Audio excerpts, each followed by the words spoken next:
Live. Everywhere. On netrootsradio.com.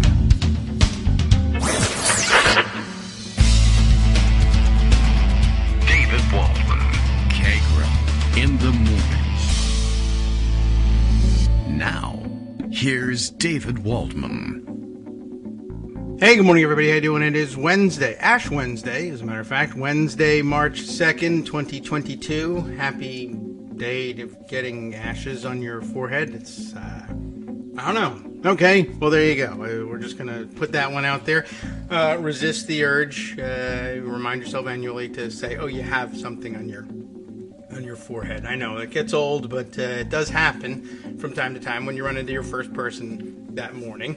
Let's see, other news. Oh, I don't know, war, something. Oh, yeah, right, State of the Union address yesterday. Of course, Greg Dworkin paid attention to the whole thing, or at least the pageantry around it. I missed it all yesterday, and just catching up this morning on what's occupying people's minds about it. By the way, I opened up my coronavirus tracker email from the New York Times today, and they've changed all the format. I guess since the new CDC guidance came out, that is supposed to make you feel safe. If you're going to get sick, you'll have room in the hospital. Like, that's the new CDC guideline. They're not going to tell. They're doing it by, the prevalence of serious disease and availability of hospital beds, as opposed to how much, virus is in circulation, and are you going to get it if you walk around without a mask? Well, I guess the answer is probably yes. But now they no longer tell you whether you're in extreme danger of it or just very high likelihood of it. And yes, you're supposed to take comfort in the fact that if you do get sick, they can give you some treatment, and there's plenty of room in the hospital for you to lie down and get put on a ventilator and die. Hopefully that won't happen, because they have some therapeutics that they can treat you with, and they're much better at it now, and the disease is supposedly more mild, et cetera, et cetera. But I'd rather not land in the hospital. But I understand the change in metric. It does make a certain amount of sense. We were told we were never going to be able to stop the thing. We needed to flatten the curve. So, the metric now is how flat's your curve. Makes a certain amount of sense. I'm okay with it, and I don't know. Everybody seems to be desirous of making some moves back to don't do anything, don't worry about it anymore. I will say, though, that the Loudoun County numbers, though we did move from extreme danger of transmission if you are unvaccinated to very high danger, and that was a big celebration. The numbers have come way down.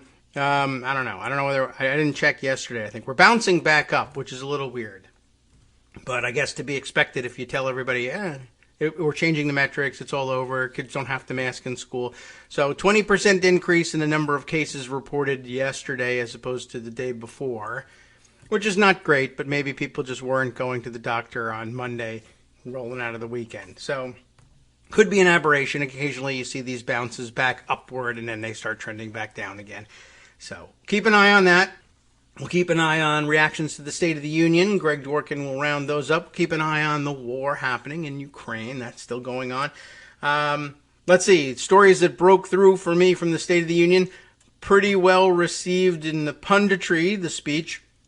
Although I do see, for some reason, a lot more calls for maybe we should just get rid of the State of the Union address at this point. I don't really know who they're coming from. Doesn't matter to me. I say I got rid of it a couple of years ago myself. Anyway, other things that are being shared, pictures of Marjorie Taylor Greene and Lauren Boebert jumping to their feet and shrieking about something. And, I saw those photos. I understand what was going on. It was bad choice of moments for them. I think to give them the best possible spin on it, they were looking to scream at Joe Biden about the Afghanistan withdrawal, but he moved pretty quickly into making mention of his son Beau, who had served in Afghanistan, and then they ended up looking like they were heckling him while he was speaking about his son, who of course died of cancer some years ago, and that wasn't very good. But hopefully they didn't actually affect anybody's ability to watch the thing. I did see there are some other pictures, people caught in the picture with them, some of whom are less amused than others, let's say. And I did see, I think, who was tweeting around the IDs of the people who got stuck in between there. There was Kathy McMorris Rogers was right in front of him. She seemed to be amused by the whole thing. But Lauren Burke tweeting that Byron Donalds is the guy caught in between the two of them. He's like, yeah, he was looking like he's got to get out of there. And he says, I'm with Byron Donalds on this one, says Lauren. And I think probably we all are. So, time to round up all of that information and, the things that got promised, the things that didn't, the things that people stood and clapped for, the things that people didn't. If that's your cup of tea. Speaking of cup of tea, here's mine, and here's Greg giving me a chance to get at that tea. Good morning, Greg. How are you? Good morning. I did not put polonium in it, I promise.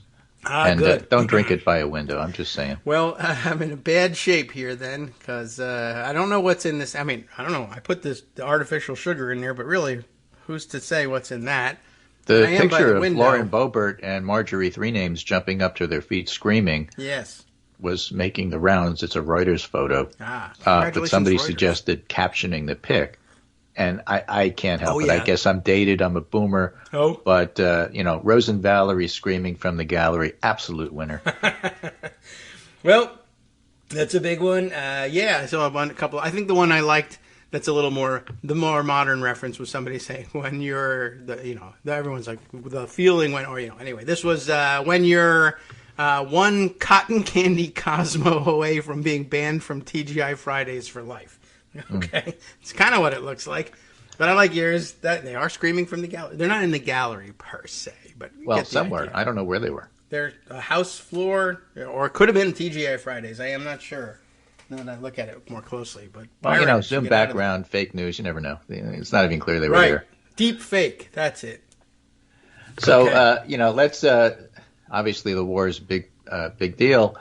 But let's just clean up some stuff about the State of the Union. Sure, Jennifer Brokaw, who is a doctor, I think for the San Francisco Fire Department, as it turns out, not a international public relations or foreign affairs expert or anything like that, or a political scientist, notes on Twitter, winning an election requires quick, simple, unequivocal messaging. Governing requires complex, contradictory, trudging effort, very unsexy. Americans can't comprehend it, but I'm thankful for Biden even when I'm critical of him.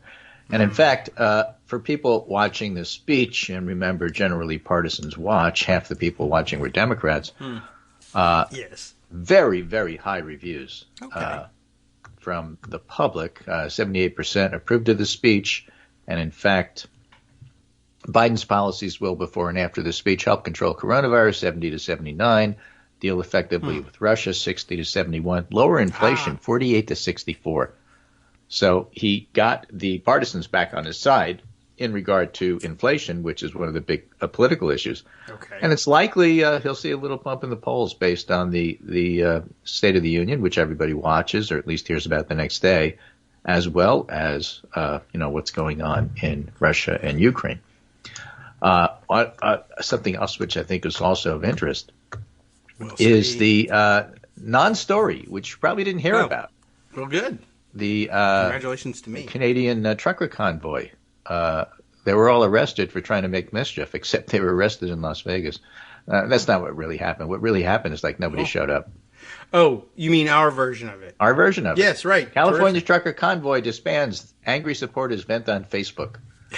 So that was one. There were 3 different convoys going on. But they all Yahoo News notes, only a handful of protesters inspired by anti-vaccine mandate trucker convoys in Canada showed up.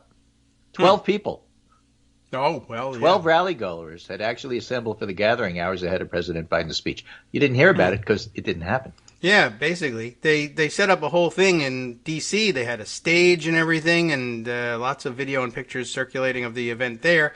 Nobody showed up. Prison. They had black helicopters overhead. The UN was there. Perfect. The Marshal of the Supreme Court was running the whole show, and that's why you didn't hear about it. Well, there was a lot of interesting. Well, I'll lump it all together later. Some interesting news between that and a few other things that also didn't happen. But I'll let you go through your roundup just in case it's already in there. That's it for that, because that's what happened. I'll call back to it. It was a very workmanlike speech. He covered stuff. He had the most important stuff first, which is the part that people watch, which is about Ukraine. A lot of carping and Trump ties his shoes. And this is the day he became president. But Biden gives a speech where he outlines this is what's going on in the world. And it's like, well, he didn't cover my favorite thing. Yeah, it's supposed to be the state of this union, you bum. Watch the speech. I didn't pay any attention whatsoever to the pundits. They were stupid. All right, that sounds about right. Right. I'll give you an example. New York Times did a fact check. Okay. Okay. And they were talking about the fact that Biden said, we've created more jobs this year than at any time in American history. And they said, well, that's only partially true because we don't have records before 1938. Well, freaking cares? What a stupid fact check. You know how many people were busy making wooden teeth back in the day? This is what's wrong with fact checking. Yeah, that's nothing to do with it. Did he say something wrong? No. Yeah. But it's not complete the way I decided to embellish and enlarge the question. So I get to say, oh, yeah, right. And, you have Trump and MAGA lying about stealing an election, and you have this crap. And that's why people get mad at the New York Times. Yes, well, so technically in 1776, all the jobs that existed in what became the United States were new jobs because prior to that they were colonial jobs under the British Crown. So right. So rather than rant about it, I'm just saying whatever the pundits say about the State of the Union, it's not really worth talking about. They don't know what they're talking about. I was getting a rant on it, though. Okay, no problem. Right. What's really going on, what's real, is what's going on in Ukraine. I have a couple of pieces here which I think are quite interesting. All right. And above and beyond. One thing I will say, not interesting. CNN's doing a pretty decent job of actually covering this. I think they're doing better than MSNBC. They had General Mart Hertling on talking about that 41-mile convoy that Richard Engel and MSNBC was getting all worked up about. Engel's suggesting, not so subtly, that, if NATO just stands by quietly and lets that convoy happen, what will the world think? Stupid stuff like that. Like, let's get involved in a bombing war with a nuclear power. I mean, what could go wrong? So Engel says this. Hertling on CNN says, look, the convoy is trucks. Yes. It's not tanks, right? This is a resupply thing. They're slow. They're stuck. They're not going anywhere. They'll be there tomorrow or next week if you decide to go after them. Right now, with limited resources, as a person on the ground with a military expertise, I would say go after the tanks and the missiles that are bombing and shelling your cities. This is a secondary target. Okay, It'll wait for you. It's not going anywhere. It's not that important. It does seem to be bogged down. So there's that option. The whole concept here of the lightning strike, the blitzkriegs, we talked about this the other day, that Russia was going to unleash, completely fell apart for a variety of reasons. So that's part of the reason why I think that the next two articles I'm going to give to you, one by Lawrence Friedman and one by Politico Europe, Zoya Sheftalovich, who has some expertise in the area. All right. Let's start with Lawrence Friedman. This is on Substack, Russia's Plan C and Plan D. Oh, we're up to that. As the Russo-Ukrainian war takes a darker turn, it is important to emphasize this essential point. Vladimir Putin cannot win, however long it lasts and however cruel his methods. From the start, the Russian campaign has been hampered by political objectives that can't be translated into meaningful military objectives. Putin's described the mythical Ukraine, a product of a fevered imagination stimulated by cockeyed historical musings. His Ukraine appears as a wayward sibling to be rescued from the drug addicts and Nazis, which is his phrase, that have led it astray. It's not a fantasy that Ukrainians recognize. They see it as an excuse to turn their country into a passive colony, and this they will not allow. No Russia-backed government would have legitimacy, and Russia lacks the capacity for an indefinite occupation. This underlying strategic folly has been reinforced by the tactical ineptitude which the campaign has prosecuted. A quick and relatively painless victory with Kyiv in Russian hands and Zelensky nowhere to be seen might have allowed Putin to impose a victor's peace of some sort, whether in promises of neutrality and demilitarization, new constitutional arrangements, or even territorial concessions. But instead, the Russian generals chose to show how smart they were by relying on speed and surprise to take key cities using only a fraction of the assembled force and not even bothering to gain control of the skies. The arrogance of the plan was shown in the move against the capital, involved flying in regular units on the outskirts to meet up with special forces and sundry saboteurs already in its precinct and ended as an operational shamble. So the failure of Plan A hampered the switch to Plan B. The Ukrainians were able to slow the movement of incoming troops by harassing them and forcing them to follow roundabout routes, including blowing up bridges, and taking road signs down, since the Russians didn't really know where they were. Advancing Russian forces were split up, creating problems of coordination, enabling individual convoys to be ambushed by the defenders. And as we talked about the other day, and they're not using digital communication, and they don't know what's going on. Problems of logistics grew as supply convoys, including those carrying essential fuel, were unable to keep up with the forward units. On 28 February, a massive convoy was reported, 40 miles long, and said to be traveling toward Kyiv. In practice, it turned out to be a series of smaller convoys jammed together because the roads blocked by vehicles that have broken down or run out of fuel. The Ukrainians do not need to go to great lengths to interdict this offensive force. It stopped itself. If only for reasons of prudence and avoid getting ahead of ourselves in the analysis, we must still assume Russians will be more successful in bringing the weight of the military strength to bear. We get far more sight on social media of Russian prisoners along with their abandoned and destroyed vehicles than we do with the travails of Ukrainian forces. In the south, these forces moving in from Crimea continue to have more success, although even here progress has been less than expected. So they're trying to capture Kherson. That'll be a blow. But even with such gains, you can't hold it. That's their point of this article, right? You can do whatever you want in terms of getting ground, but you can't hold it. So Putin's now been forced to move to Plan C. There's a number of elements, some of which are left over from A and B, because there's an improvised ad hoc aspect to it. It would be unwise to be too definite about what's to come. But on 27 February, Putin highlighted Russia's nuclear strength and announced he'd raised the alert status of his deterrent, and then he's going to strike hard against the cities. Right? And that's the most alarming and upsetting aspect of the stage of the war, because obviously that's civilians. Now, it may be as the Russians claim that some strikes are directed against key military, but even if some of the targets have a tactical purpose, this may reflect another fallacy. Destroying administrative buildings or media towers really makes a big difference to a war at this stage. Yeah. Ukraine's running the war from the metro station and on Zoom. And third, to make a strategic difference, these attacks need to be related to other military moves. And his point is they're not. All right, then. So then there's Plan D. So if there was any possibility this war would end with complete subjugation of Ukraine by force of arms, that's gone. And it won't end in Russian forces being chased out of the country. Most likely it would be a negotiated conclusion, probably at the ceasefire talks. So it's just as likely there's going to be regime change in Moscow as there is in Kyiv. All right. That keeps it interesting. Right? So that's the military political analysis. Zoya Sheftalovich looks at it from the point of view of ordinary common citizens, and I think this is just fascinating. Again, she's the European Politico reporter. Okay. Some thoughts on the scenes we're seeing on social media of armed Russians confronted by unarmed protesting Ukrainians being pushed back. And before I do that, I want to throw in a comment by America's Evelyn Farkas. Oh, okay. America's. Stationed in America, not Europe. Analyst for the Obama administration. Mm-hmm. Okay. And she noted that what's amazing is that the Russians appear to be not claiming they're dead and wounded, or at least dead. New York Times story, she says, it's been shocking to see they're leaving their fallen brethren behind on the battlefield, said Evelyn Farkas, the top Pentagon official for Russia and Ukraine during the Obama administration. Eventually, the moms will be like, "Where's Yuri?"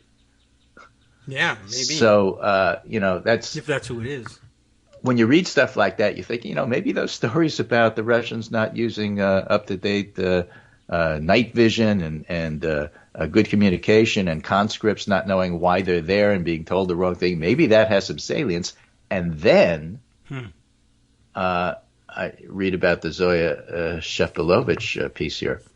In the lead-up to the invasion of Ukraine, Russian state media was wall-to-wall all about how the Russian forces were going to be welcomed by ordinary Ukrainians, like when the Soviets liberated European nations from the Nazis and freed concentration camps.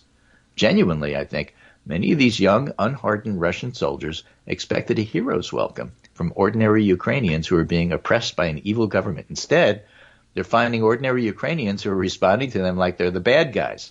Now, if you think Americans glorify their military, folks, you ain't seen nothing yet. The Soviet troops who fought the Nazis in World War II are absolutely deified in Russia. Sure. These kids in uniform thought they were going to be welcomed by similar scenes. That was the expectation. And the reality is unarmed Ukrainians are confronting the Russian soldiers and chanting occupants. And this is super confusing for the soldiers. They believed they were the good guys coming to liberate oppressed Ukrainians from the Nazi overlords. They believed the Kremlin, which said they'd be welcome, thanked. Instead, they're being berated as occupiers. And all of this is very confusing. To shoot somebody, to kill them, it can't be easy. In war, the other side is usually demonized as the enemy, and that makes it easier to kill them. But Ukrainians aren't others for Russians. Yeah. And particularly in areas we're seeing these images coming out of, these Ukrainians speak Russian. They look Russian. Like Zelensky, for example, speaking directly to the Russian people in Russian. The streets look like home. The shops look like home. Probably some of these Russian forces have family in Ukraine. They've holidayed in Odessa. They've swum the Black Sea. How do you shoot somebody point blank who's unarmed, looking you in the eye and telling you go home?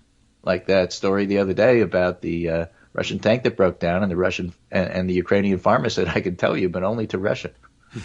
Oh yeah. How do you shoot somebody like that? Well, it can be done. Well, can be done. See, Babi Yar, 34,000 Kyiv Jews slaughtered during World War II, which Russia just bombed and missiled, which is a big deal.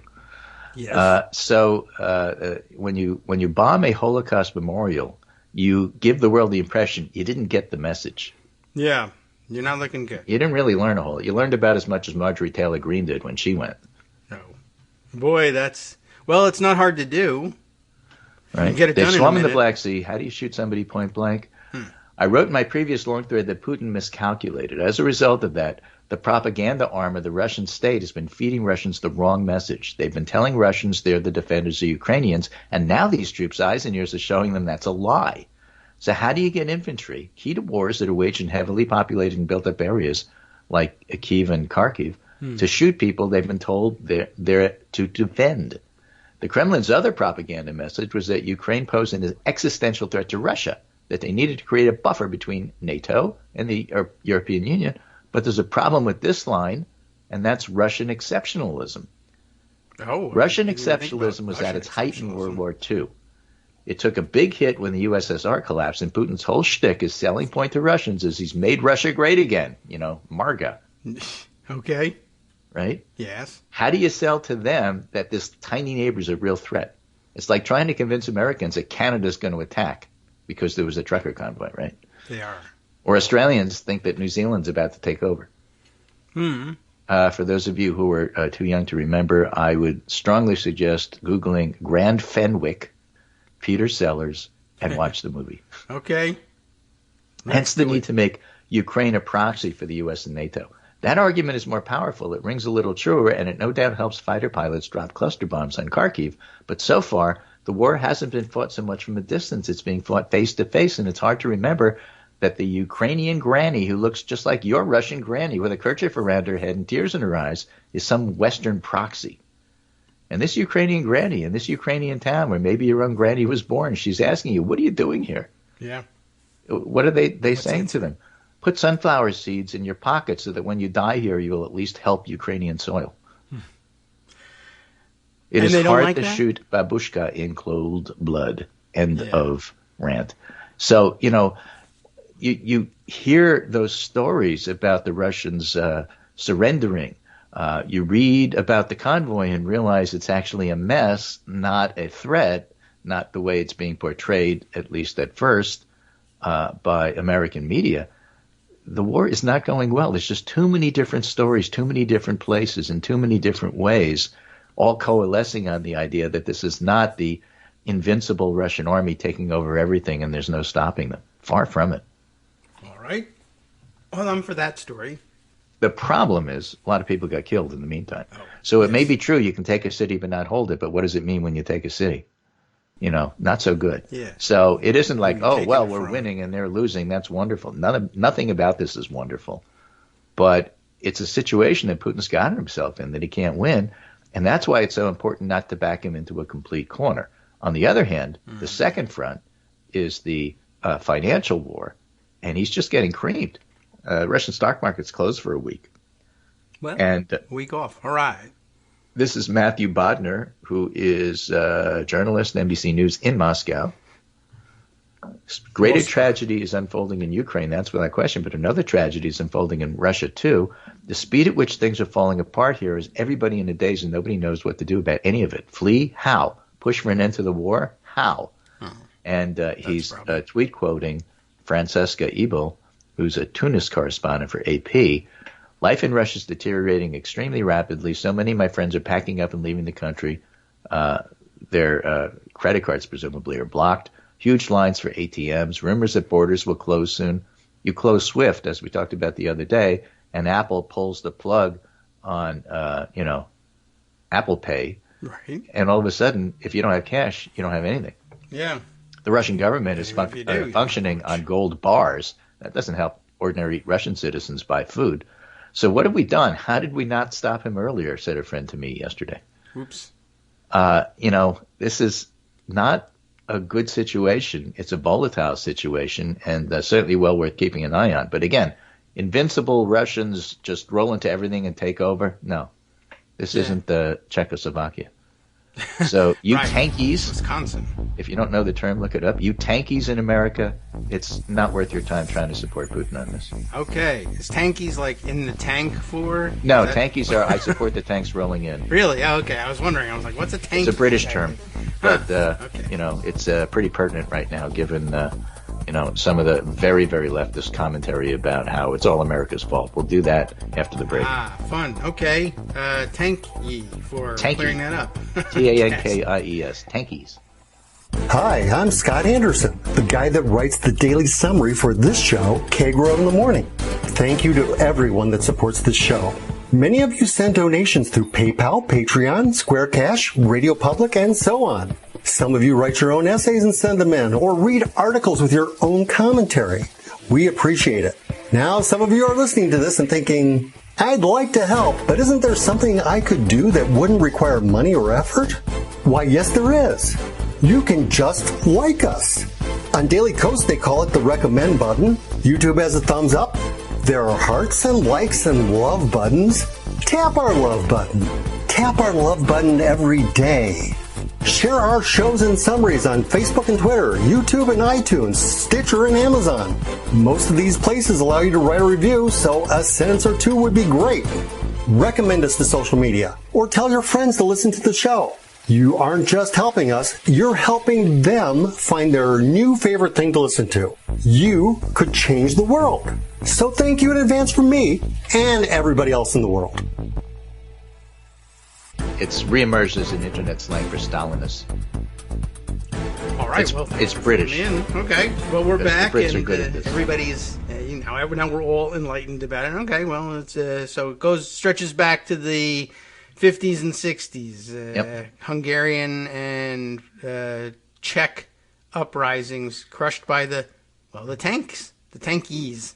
The tankies are the fans of the tanks. The tankies support the tanks. So anyway, I think that the background to all of this is good. Here's a piece, again, that Evelyn Farkas is being quoted from the New York Times. Russian troop deaths expose a potential weakness of Putin's strategy. Videos and photos show the bodies of soldiers left behind on the battlefield, officials say, and the charred remains of tanks and armored vehicles. That information gets back to the Russian people. And again, I am old enough to be a Vietnam era member, I suppose. Person.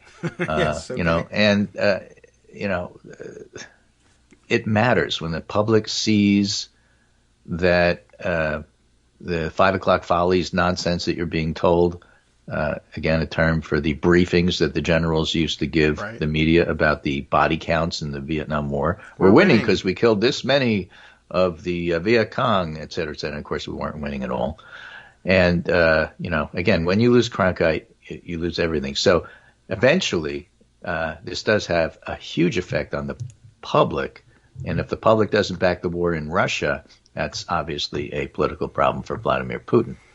Yes. Now, how bad is it going? It isn't just people writing that it's going bad. It's countries acting like it's going bad. This is from Foreign Policy, the magazine. China's propaganda over Ukraine is shifting and uncertain. Beijing is backing Moscow, but less so than in the early days of the war. As the war progresses, the guidelines to official news agencies, sources at 3 state-affiliated Chinese media outlets describe the shifts to this particular reporter for Foreign Policy. We follow the political stance taken by the Chinese government, one said. At the beginning of the invasion, the Chinese government took a very firm pro-Russian stance. On February 24th, People's Daily, Weibo, published statements that the U.S. had no right to tell China what to do and stated that NATO still owns China a blood debt. What? Okay. The most current guideline is to address each other's concerns through peaceful means and negotiations.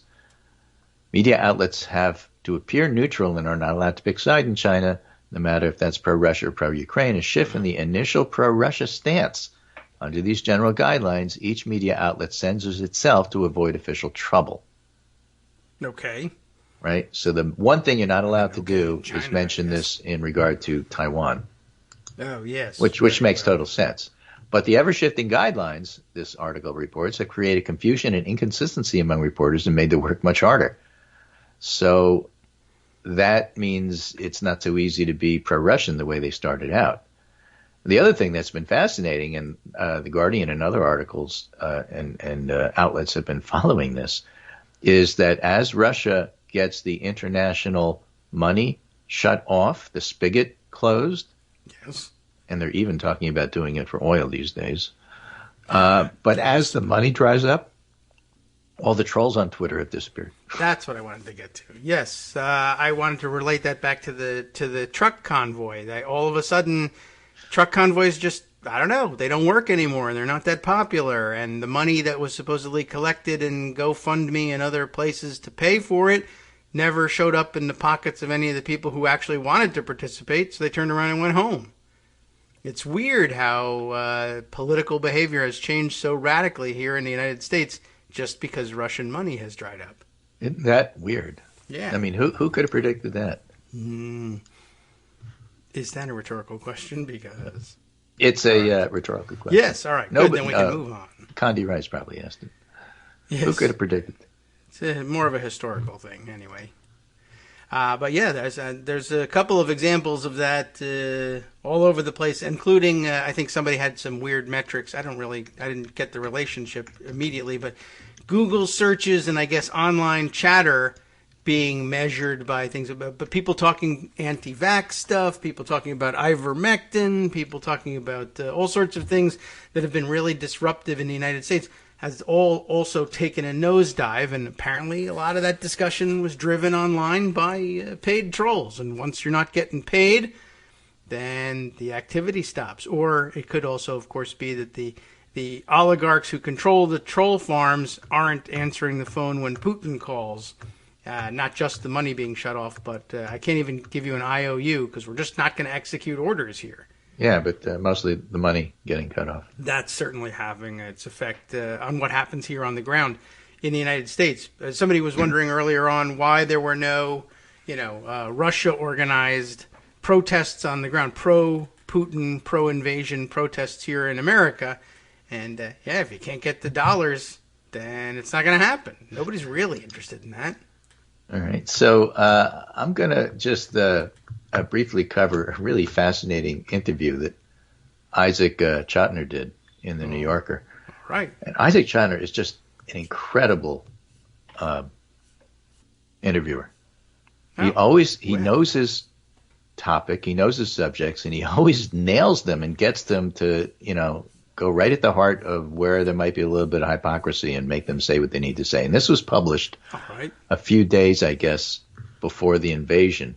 It was published on March 1st, but I think this was taken and written up before the invasion, as you'll see when we go into it. But he's interviewing a political scientist named John Mearsheimer, who apparently is pretty famous for saying this is great power stuff, and the reason Russia acts so aggressively is the U.S. fault because we keep poking the eye of the Russian bear. And great power politics being what it is, of course you have to appease Russia. Otherwise, you're going to wind up doing stuff like this because great powers act like great powers. I thought that it was our job to poke them, though. So a less famous political scientist, Andrew Kidd, University of Wisconsin-Madison, says, I'm very grateful I'm not prominent enough to be interviewed by Isaac Schottner. Sounds like a tough one. I'll give you an expert of it. I was interested in that article because you say, he says to this political scientist, that Putin may eventually go after the rest of Ukraine as well as other countries in Eastern Europe. That's just wrong. Given that he seems to be going after the rest of Ukraine now. I see, yes. Do you think in hindsight that the argument is perhaps more true even if we didn't know it at the time? And the political scientist Mearsheim says, it's hard to say whether he's going to go after the rest of Ukraine because, and I don't mean to nitpick here, but that implies that he wants to conquer all of Ukraine. And then he'll turn to the Baltics, and his aim is to create a greater Russia. I don't see evidence at this point that that's true. It's difficult to tell, looking at the maps of the ongoing conflict, exactly what he's up to. It seems quite clear to me he's going to take Donbass, and the Donbass is going to be either two independent states or one big independent state, but beyond that, it's not clear what's going on. And Schottner says to him, you don't think he has designs on Kyiv? No, I don't think he has designs on Kyiv. I think he's interested in taking the Donbass, maybe some more territory in eastern Ukraine. And he wants to install a pro-Russian government. China says, wait, I just thought you just said that he's not interested in taking Kyiv. No, he's not interested in taking Kyiv. At least not for the purpose of regime change. And China says, wait, as opposed to what?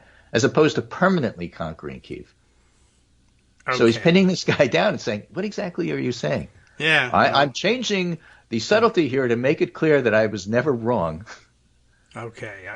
My whole thesis that, the only way to get along with Russia is to appease them is being challenged here, and I'm getting nervous about it. And that's what happens in a Schottner interview over and over and over whenever he interviews somebody. It's really fascinating. Seems good.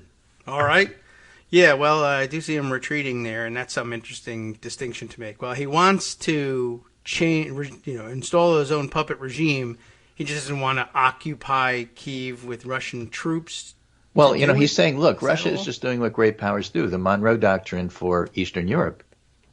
And Schottner says to him, right, but saying America will not allow countries in the Western Hemisphere, most of them democracies, to decide what kind of foreign policy they have, that's imperialism, isn't it? We're essentially saying we have some sort of say over how democratic countries run their business.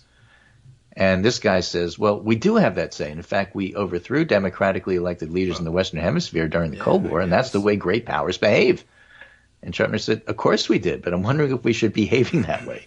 When we're thinking about foreign policy, shouldn't we be thinking about trying to create a world where neither the U.S. nor Russia is behaving that way? Well, that's not the way the world works. Well, when you try to create a world that looks like that, you end up with the disastrous policies the U.S. pursued during the unipolar movement. We went around the world trying to create liberal democracies. Our main focus was in the greater Middle East, and you know how well that worked out. Not very well. So somehow George W. Bush and PNAC is the same thing as what Russia. I don't totally understand it. You shouldn't, because it doesn't make any sense. Yeah, I see. Yeah. I think you're probably right, though. The best way to encapsulate it is to just say, well, what he's saying is I'm never wrong. Okay. I mean, right. Now China I says, understand I think it would be difficult to say America's policy in the Middle East in the past 75 years since the end of the Second World War has been to create liberal democracies in the Middle East. Well, that's what Bush did in Iraq. What? Not in Palestine, not in Saudi Arabia, not in Egypt, not anywhere else.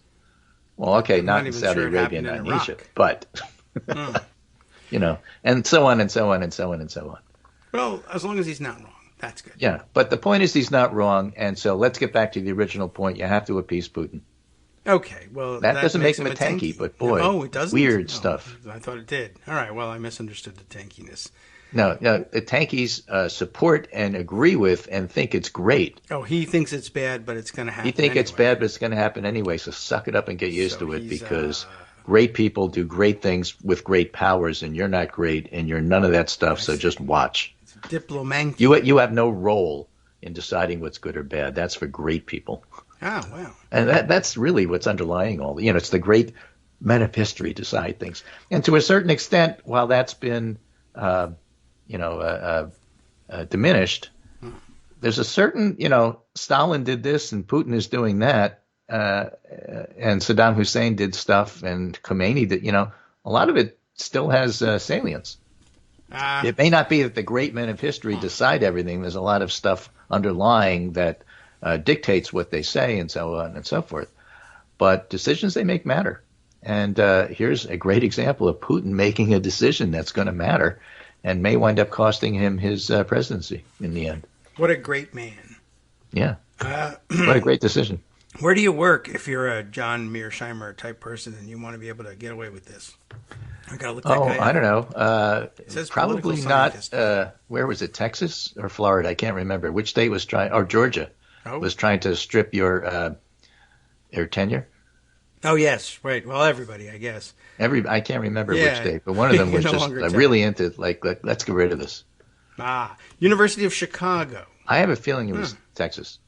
Okay, well, they were the ones probably stripping. You're right. I can't recall now which of those crazy states it was, but I guess so. Mearsheimer is Chicago, University of Chicago, where I guess that's popular. Yeah. Okay. Well, just was wondering. And, University of Chicago is very libertarian. Yes. Right, Milton Friedman territory. Yep. Well, all right. Cool. Looks like he'll complete a career people there and everything. It's going to be, it's great for him. And but so much better for Isaac Chudner, who's done a good job taking that apart. Whenever you see an interview, read it and just be glad it's not you. Yeah, I guess so. All right. Like 60 Minutes used to be. And the last thing I'll comment on is a move that Biden made during the State of the Union, where he said that we're going to move to something called test and treat. And the basic concept here, if you weren't following along, I was not, is that your pharmacies, like CVS or the big chains, all right, Walgreens and so on, you'll be able to walk in there, get tested for COVID, and if you're positive, then you get treatment in the form of pills right away. Oh, on the spot. It's like one-stop shopping for I have COVID. This is how you deal with it. Well, that makes sense. So, and then you don't pay for it. And what that is has to happen for this to happen is that you have to have enough of the medication to go around, and Biden claims that's coming, and you have to have enough of the test to go around, and Biden claims that's coming. Tests were in It'll be interesting to see if that works. There are a lot of people who can't get to a chain pharmacy, so I don't know what happens to them. But this is one of those work-in-progress things that we'll have to watch. But I think the main import of it wasn't so much the on-the-ground, how is this going to work stuff, as much as basically it's announcing, here's one of the ways we're going to shift away from we're in the middle of a pandemic to we're post-pandemic, and now we have to work with what we have. Whether that'll work or not, frankly, is up to the virus, not to the feds. And so we'll have to see how that works. Yeah. I'm a bit skeptical, but, all right. But we'll see. Well, I like the concept, certainly. It makes a lot of sense. If you're going to get your tests at a pharmacy and there are drugs to treat the thing and you turn up positive, there isn't any real reason why you should go home again. You don't have to go home, go to the doctor's office, infect everybody there, get your prescription, come back to the pharmacy and infect everybody there. Like, you're already here. Take this. You're already here. Just take this. And honestly, that's a great move politically and psychologically to move from pandemic to take two of these and call me in the morning. Now, that's the way to get people to believe that they can go on with regular life, even with COVID still around. Give them the pills that make you feel better. Go home, take a couple days off, take two of these each day. And, as opposed to, go home and, count sheep until it's all over. All right, so nice. Okay, I hope it works. I'm going to end with this piece I haven't read. Good. That's how you should use your time here. I'm glad we could give you the leisure time to do that. Yeah, it's from the editorial board, which is one of my favorite places to go and find stuff. Very popular these days. And it's a relatively new author, Jennifer Mercesa, historian of American political rhetoric at Texas A&M. The author of Demagogue for President, The Rhetorical Genius of Donald Trump. You're going to lose your tenure. And briefly, she has an article that says, here are 10 democracy-defending practices you can do today to help defend our democracy. This one weird tip So I have Putin to hates this. It caught my eye and said, I got to look at this. All right. All right. Number one, build trust between different sectors of society and different factions. Democracy thrives with bridge building. It erodes with distrust and cynicism. You see, she's endorsing my try and talk to never Trumpers philosophy here. So That's I what like it you already. think, Number two, Mearsheimer. use whatever power you have and whatever spheres of influence you're in to ask one question: are we doing enough to defend democracy?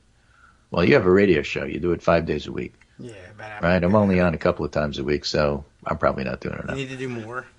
Spread good information online and off. Support those who are generating and distributing good information. Researchers, teachers, media, librarians. Consider establishing a little free library.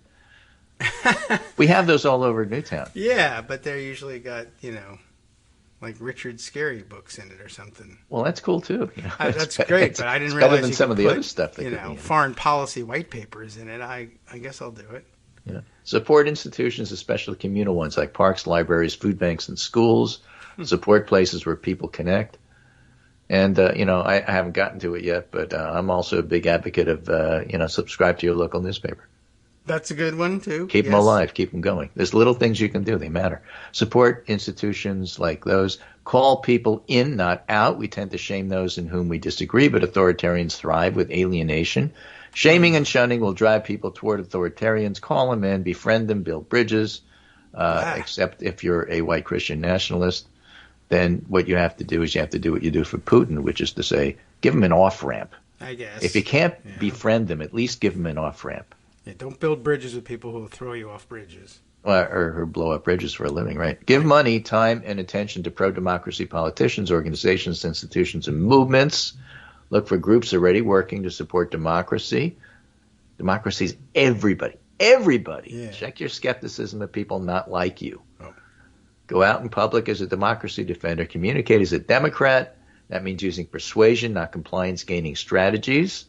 And that means being open to new information. And finally, don't be cynical. Don't defeat democracy with your cynicism. Block or mute cynical people and accounts. That means, what are we going to do about our show here? Yeah, I'm out. We're I out. don't like this plan at all. Yeah, I don't block like her number 10. and give your money But to me. cynicism is not useful for pro-democracy movement. Hope is necessary. You can be cynical and hopeful at the same time. It's called being a comedian, and the last hope so, comedian I can jeez. think of who got elected president of a country actually is doing pretty well right now. Yeah, he's doing a great job. Also on Dancing with the Stars, apparently. Democracy isn't just defended with tanks, You tanky. right? Don't be a tanky. Democracy is a way of life as well as a method of politics. The authoritarian plan is to sow division, to exploit distrust, polarization, and frustration. We have to normalize democratic hope.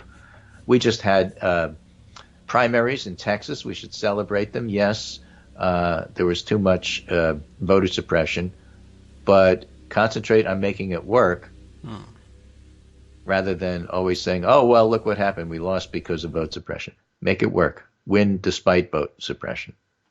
Well, you're going to That's have my to try take on it. anyways. Right? And look what happened with Henry Cuellar and Jennifer Cisneros. It's a I runoff. will look at that. Oh, okay, now I know. Good. You don't know thank who won because we don't know who won. That's all right. Yeah, well, they got a couple of runoffs. That one, I didn't notice that one. Cuellar is a very, Good. very conservative, Great. anti-choice Democrat who's a crook.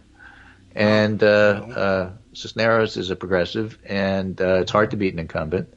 But that's how AOC got to Congress, being an Yes, incumbent. although, yeah, no runoff there.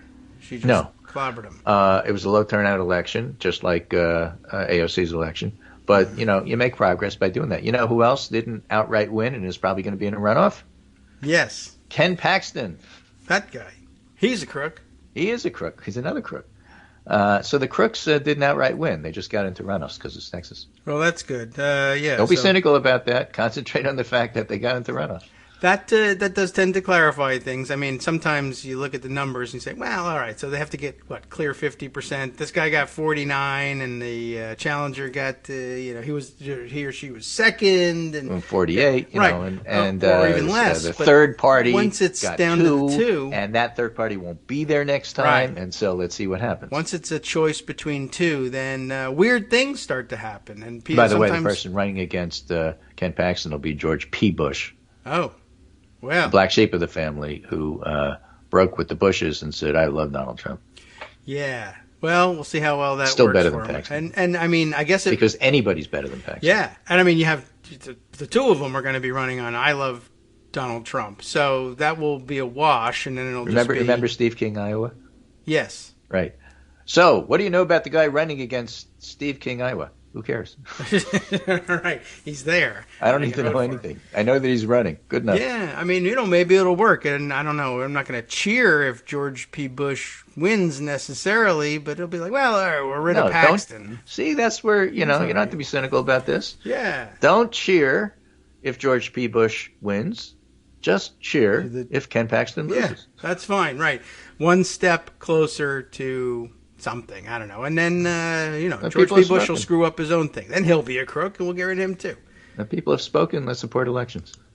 Yes. All right. And P is in George P. Bush is for people who have spoken. Yeah, that's a good line. You should try that one. It's terrible. Yeah. Perfect for George Bush, though. Yeah, Matt Hatter reminds us, it was Texas where they were doing the... Is that right? And that, look... Greg Abbott, really didn't have any issues with his primary, and he was being super duper ultra culture war conservative. Yes. And so it's no surprise that it was Texas who did the get rid of tenure thing. Mm-hmm. Yeah, Texas is up to all sorts of goofy tricks, including the hunting down of trans families or families with trans children. Apparently now the policy there, and they even kicked it off with their first investigation, going after a state employee because she has a 16-year-old transgender child, and kicking her out of her state employment as a result. Like, okay, sure, that's going to go over big. There'll be people who enjoy that in Texas. And Ken Paxton will be one of them. If you can get rid of him, so much the better. Okay. Anyway, that's the show for today. Very good. Thank you. I have a feeling stuff will happen between now and tomorrow. Yes, right. Well, so more we'll do it things. I'll say something. Maybe I can say something controversial that'll make you come back tomorrow to correct maybe. it. How about that? I'll concentrate on trying to do that. My advice is say something cynical about tankies. Yeah. Stupid tankies. There you go. Is that it? That's all I got at the moment. I will think hard about how bad they are and come up with something else. All right. Terrific. Wonderful. Also, I guess, important news. Terrible gameplay on Wheel of Fortune yesterday, allegedly. I don't know if you happened to see that. I don't know. A video clip that circulated in which the three contestants are totally stumped by the phrase, another feather in your cap. And apparently none of them have ever seen it before. And the puzzle is solved to the extent of another feather, blank N, Y-O, blank R, blank A-P. And it's like 5 minutes of them saying, another feather in your car, another feather in your lap, another feather in your map. What is it here? And it's incredible. And so America is doomed, is really what we're trying to say. So I don't know. That seemed like important news somehow yesterday, circulating just before I think the State of the Union, and everyone was distracted by what's going on in the country and what about the international situation and pandemic. Back in the good old days when we worried about real stuff. It's funny because Russia invading Ukraine is kind of clarifying in terms of things that are important and not important. Be it the trucker convoy, or that Wordle was purchased by the New York Times. That's huge. Or Wheel of Fortune. Jeopardy, new host. Right. I mean, at some point you look at it and say, you know what, who cares? Yeah, I guess so. Or people who are too young to remember movies, et cetera, et cetera. This is all the important stuff. But well, for those of you who are too young to remember movies, I think this is a short list, really, you should go back and review. All right. Really. I mean, The Mouse That Roared, Peter Sellers, we were referring to earlier. Yes.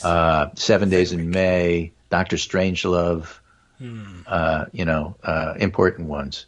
And then, of course, The Princess Bride, because you just need to, know what to say in any given situation. And that's your best teacher of I have something to say about no matter what happens. That'll cover you for 99% of situations. Anything that's not covered is in My Cousin Vinny, generally speaking. But Yeah, there's another one. So if you collection. haven't seen those movies, just go see those. You know, All right. It'll cheer you up. Very good. Okay. Well, thanks, Greg. I think this it's a good setup for tomorrow. I'll just wait here. Oh, also Blazing Saddles, because yeah, right. just because. Well, beans, they're always funny. Well, it's just a funny movie. In general. Okay. Well, that gets us almost to the hour. And then I got a whole bunch of other things to round up and good tell thing, you about. you have another hour to go. Yeah, right. Well, let's try and squeeze it all in. It seems impossible now, but somehow we'll get to the end and say, I can't believe we're out of time. So, all right. Well, we'll begin by rounding up. Yes, I did mention to you, as you mentioned, that Vladimir Zelensky was, in fact, an actor before running for president of Ukraine, and most famously played the president of Ukraine in a comedy show, I guess, on TV. And someone was circulating a clip of that show. Finally, I got to see some of that, and they were saying it's mind-blowing that this clip exists, given what's going on now, in which he's playing the fictional president of Ukraine, getting a call on his cell phone from Angela Merkel saying, congratulations, we're going to accept you into the European Union, which is amazing. Really? Yeah, except then it turns out that the joke is, he says, oh, that's great news. The people of Ukraine will be so happy. Thank you for calling me. And then she says, people of Ukraine? Oh, I'm sorry. I thought that you were the president of Montenegro. Of Grand Fenwick. Yes, right. And of course they got in, but yeah, and then he curses and hangs up. I'm sorry. Well, thank you. Congratulations to Montenegro, I guess. Hangs up and walks back into the Parliament building. Effing Putin. I can't believe it. So all pretty good. I'm glad we got a chance to finally see that clip circulate, plus his fantastic moves on Ukrainian Dancing with the Stars, also now in He's quite good circulation. at that. Yeah, he did a fantastic job. And we learned that he is also the voice of the Ukrainian dubbed version of Paddington Bear cartoons. He's a versatile man. So exactly who you want to have in place in a situation like this. Who A would have lot to thought? live up to. Okay. All right. Well, we'll catch you again tomorrow, and we'll take a 1-minute break, and I, alone, will return.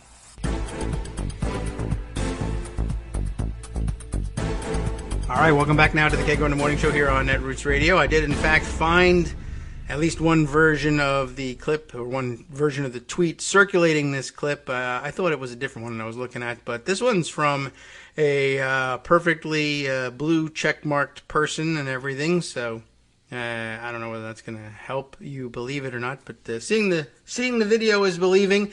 Turn the sound up when you look at it. It is, in fact, subtitled in Ukrainian because the conversation takes place as between the fake president of Ukraine, now the real president of Ukraine, and the fake chancellor of Germany, now not the real chancellor of Germany, Angela Merkel.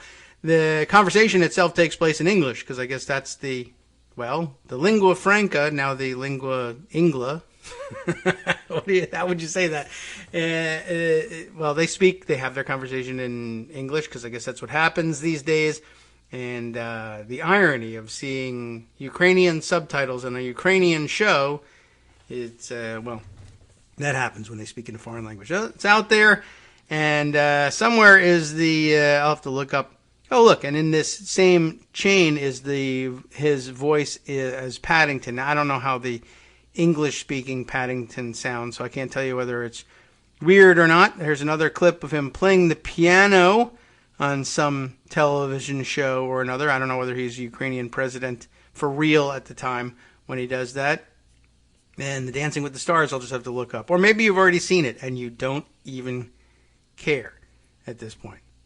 Anything could be true. Let's see what we have in Pocket. Also should open up the Twitter feed and remind myself of the other things that happened that were not momentous enough to make it into Pocket. Oh, like one here. Here's one thing. Ira Goldman, KD by proxy, tweeting earlier today. It was an interesting question, sort of process question. Where did this thing turn up? I may have just responded to him directly rather than retweeting the thing. So I got to look at the replies. But he was asking questions, as good people often do. Here we are. This was so last night, I guess, during the speech, just wondering aloud on Twitter, when an American goes on his or her own to fight in a foreign war, does anyone know what determines if that is or isn't a violation of U.S. law?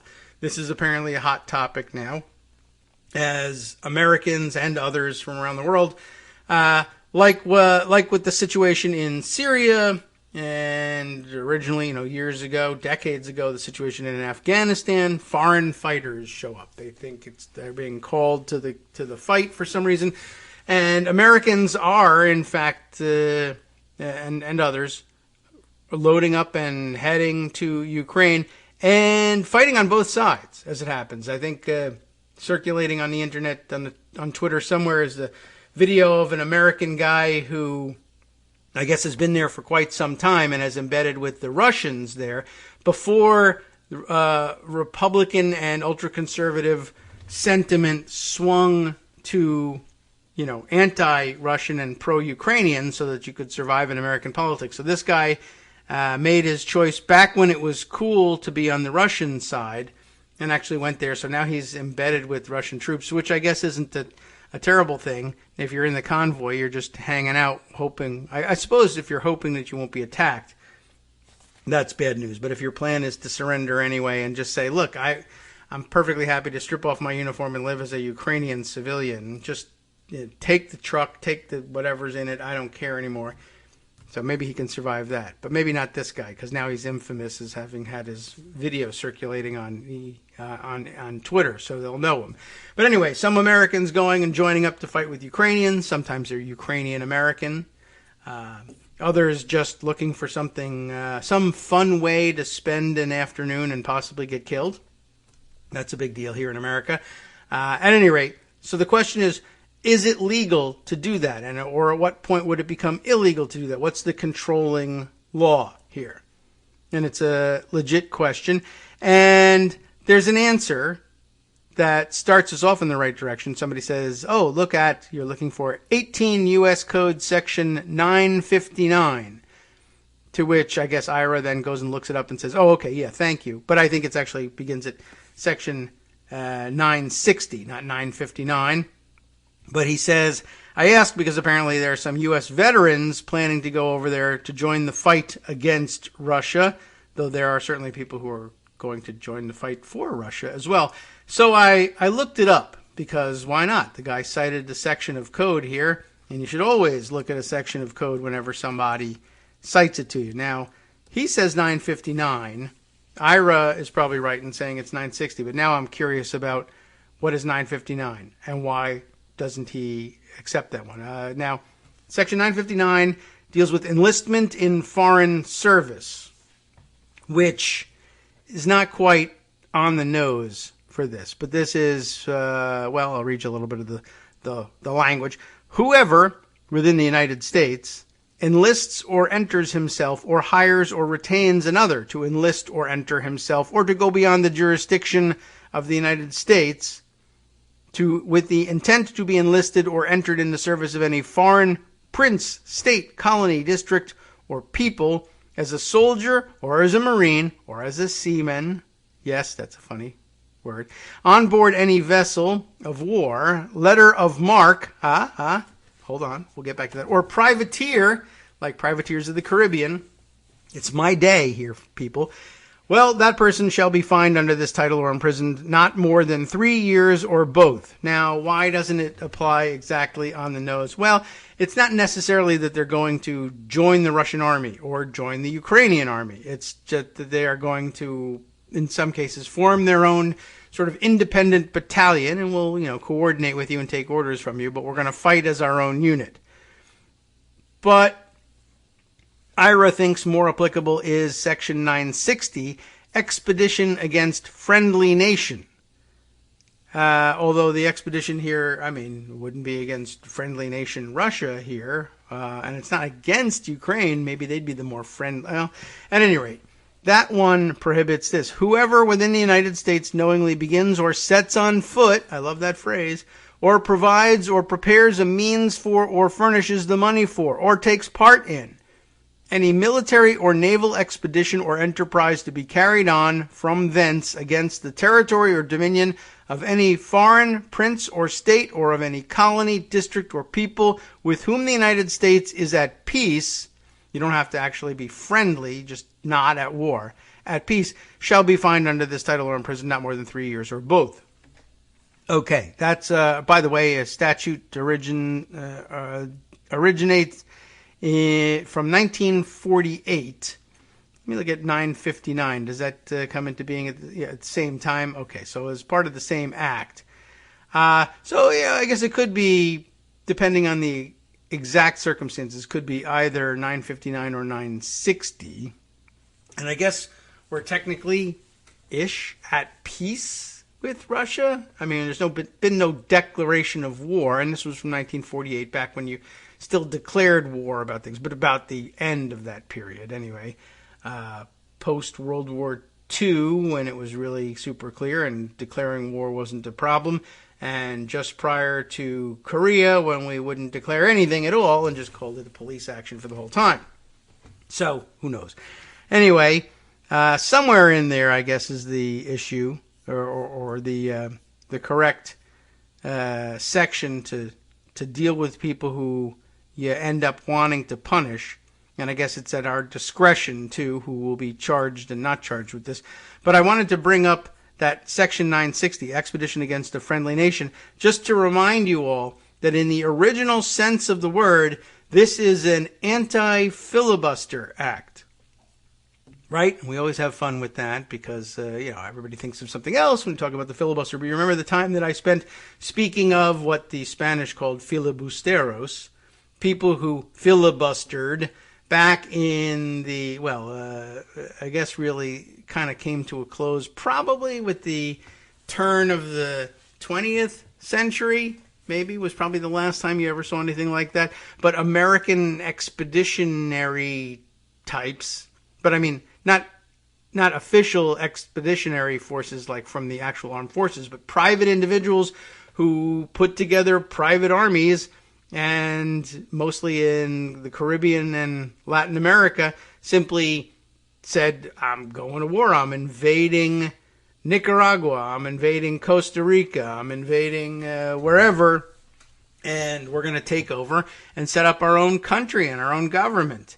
And it was a fascinating period in American history, and contributed mightily, I'm sure, to the disdain for the United States in general across much of Latin America, and it's hard to blame them for that, but yeah, you hope they'll get over it at some point, and we hope to not interfere in their affairs quite so often and quite so directly anymore, and maybe things will get better, but I can understand why you'd be a little cynical about it. Well, we found out that that's okay to a certain extent, but that's pretty interesting.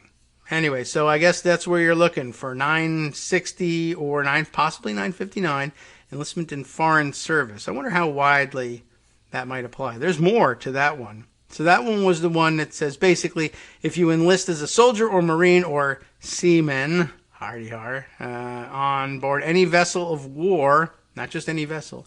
And letter of marque or privateer shall be fined. So that's a problem for my privateers of the Caribbean plan, but I'll get back to the letters of marque in a second. That's Section A. Section B, by the way, says this section shall not apply to citizens or subjects of any country engaged in war with a country with which the United States is at war, unless such citizen or subject of such foreign country shall hire or solicit a citizen of the United States to enlist or go beyond the jurisdiction of the United States with the intent to enlist or enter in the service of a foreign country. Enlistments under this subsection shall be under regulations prescribed by the Secretary of the Army.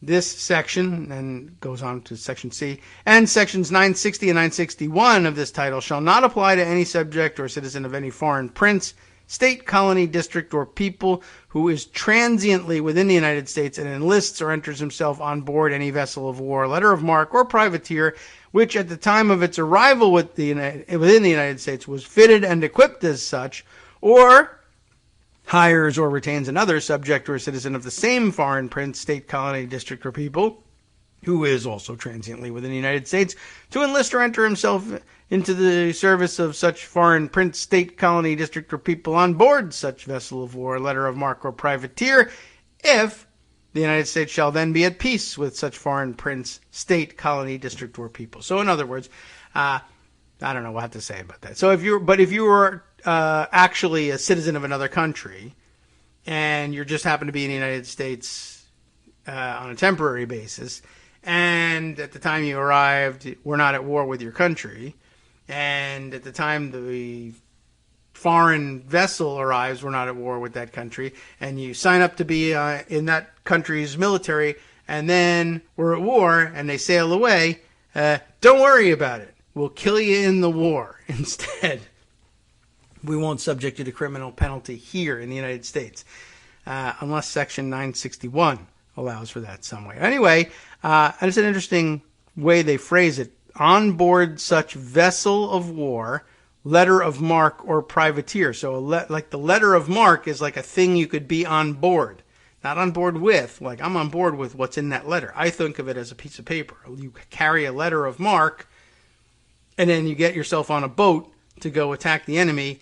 You're a privateer now. And I always thought of the people as privateers rather than the boats. But I guess the boat is a privateer. But on board such vessel of war, letter of marque, or privateer. They count the letter of marque as a vessel that you can be on board of. That's an interesting usage right there. By the way, let me take a look at Section 961, since it's now referred to it in here. Strengthening armed vessel of a foreign nation. Okay, that seems pretty specific and not something we're likely to do any time soon. But don't, if you're asked, don't strengthen any armed vessels of foreign nations without checking with your lawyer. So that's my best advice to you. I mentioned, though, letter of marque, and that brings us to the next item up for bids here on the showcase show down here. Where was this thing? Yes, here we are. The Washington Post asking the question yesterday, Philip Bump being the person asking the question, could Congress let you seize this Russian oligarch's yacht?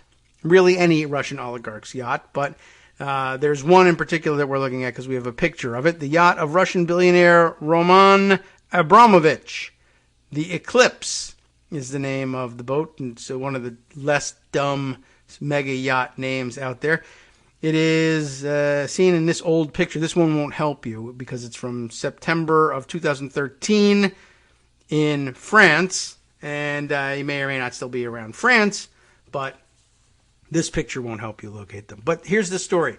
Lots of people clamoring for seizures of the mega yachts and the private planes of Putin's oligarchs for various reasons, not the least of which is that some of them, private planes in particular, could help them prosecute the war, but also to, bring down punishment on the people who support Putin internally, and maybe they'll pressure him to end the war, maybe they'll assassinate him, maybe they'll defect, maybe they'll feel the pressure and just say, let's call it all off and turn the 40-mile convoy around.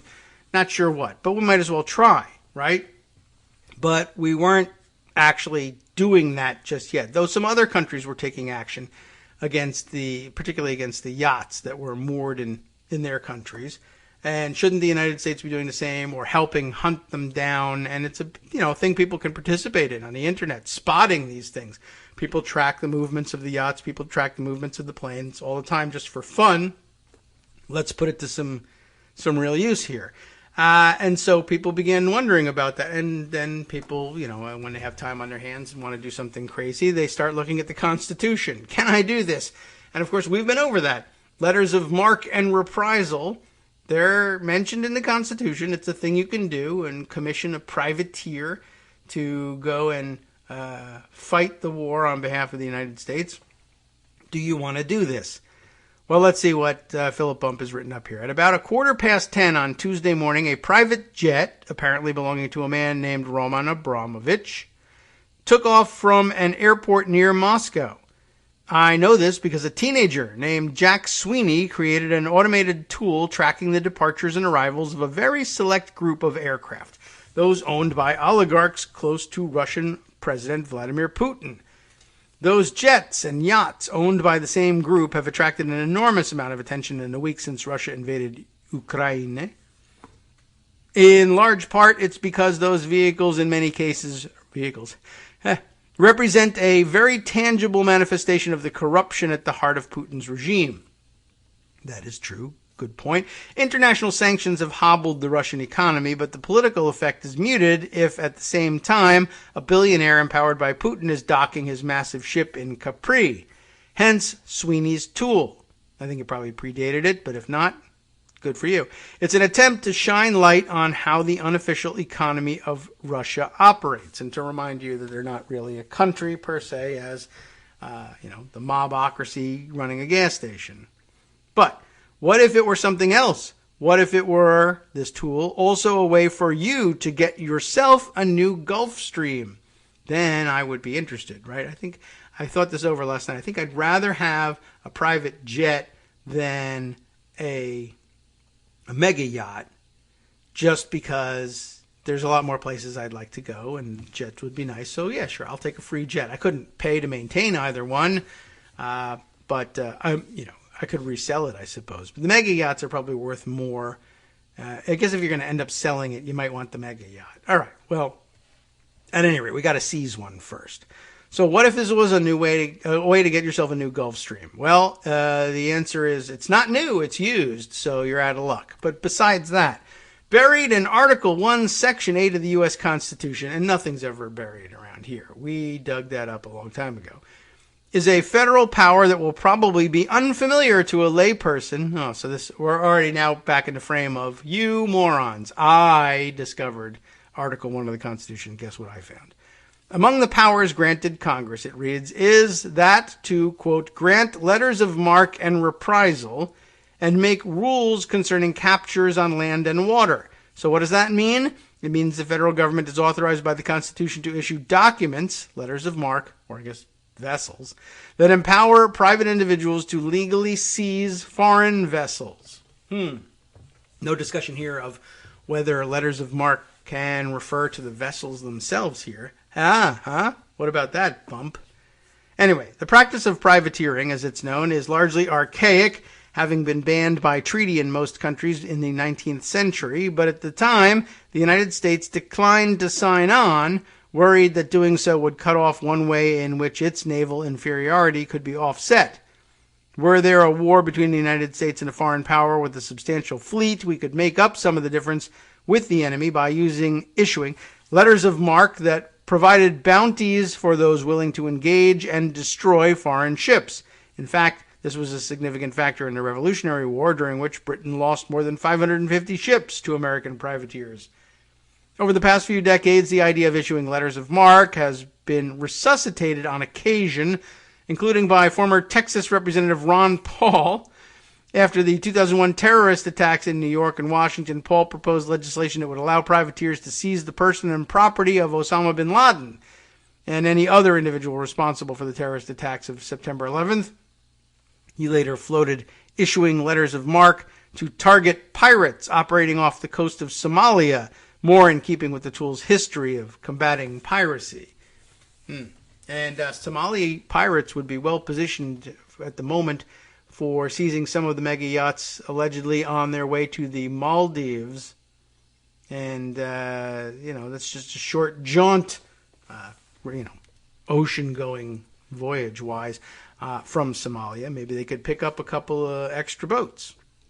On Monday, Representative Lance Gooden of Texas, a Republican, introduced the idea once again in the context of the yachts and jets owned by those oligarchs.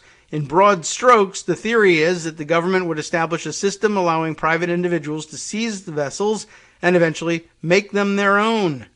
So instead of that Ukrainian mechanic sinking his Russian boss's yacht, he could theoretically have gotten some friends together, sailed it away from port, and become its new owner.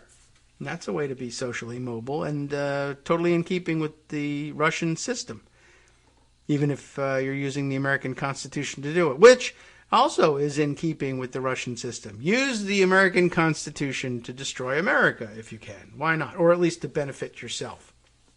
Perfectly rational. You might even be elected President of the United States. You can see how there might be some legal questions here. In an interview with the Washington Post conducted over email, Gooden clarified some of his thinking, admitting that some questions were yet to be answered. But I filed my bill anyway. Russian yachts are moving quickly towards safe havens where they will be out of our reach, Gooden said. The United States and our allies must act quickly before it's too late, and we must use every tool available to ensure the enablers of Putin's disgusting invasion are held accountable. One advantage of the letters of marque, he noted, was that it posed less of a threat of amplifying tensions than if state resources were used to do so. It's not the U.S. military capturing a plane owned by an ally of Putin. It's a guy who was told by the government that if he seized the jet, he could keep it. Probably. But, although leave it to Texas to come up with this one, of course. They're very much into paying bounties these days as it is, and they think they can get around all restrictions and all law, domestic and international, by just paying people bounties to do questionable things. Anyway, this continues here. I think there are legal questions about transfer of ownership and compensation that can be addressed by the executive branch and the courts later, Gooden admitted. The primary goal now should be the seizure of these vessels and finding creative ways to do so without escalating the current conflict. Although, again, there's no rule that Putin is going to honor that says, well, I won't escalate with America because, after all, these are just private actors. He could say, I don't care if they're private actors, they're Americans. Or for that matter, he could say, I don't even care if they're Americans. I'm still going to take it out on the United States because I want to. Yeah, well, what are you going to do? You're going to point and say, but they're private citizens and some of them were Brazilian even. Well, I'm bombing you nonetheless. Oh, crap. Or sanctioning you or whatever it is. There are private security companies, the article continues, with global presence that could capitalize on these letters of marque. I'm sure Eric Prince would be interested, but he's already got plenty of yachts. You got to incentivize him with something else, I guess. There are private American citizens who have volunteered to fight alongside the Ukrainians, he continued. And I guarantee there are more here at home and abroad who would welcome the opportunity to help seize these assets.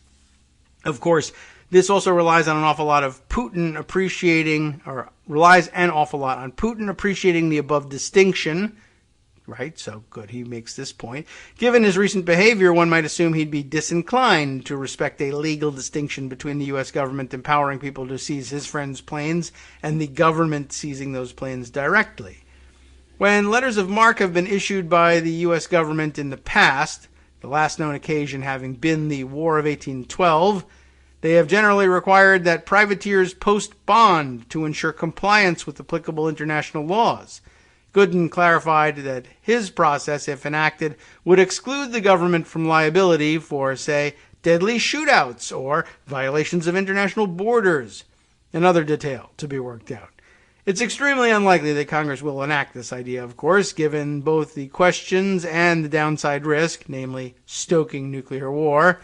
But hey, these are unprecedented times, so you might as well keep an eye on Sweeney's oligarch tracker. Next thing you know, you could be the proud owner of a very expensive jet.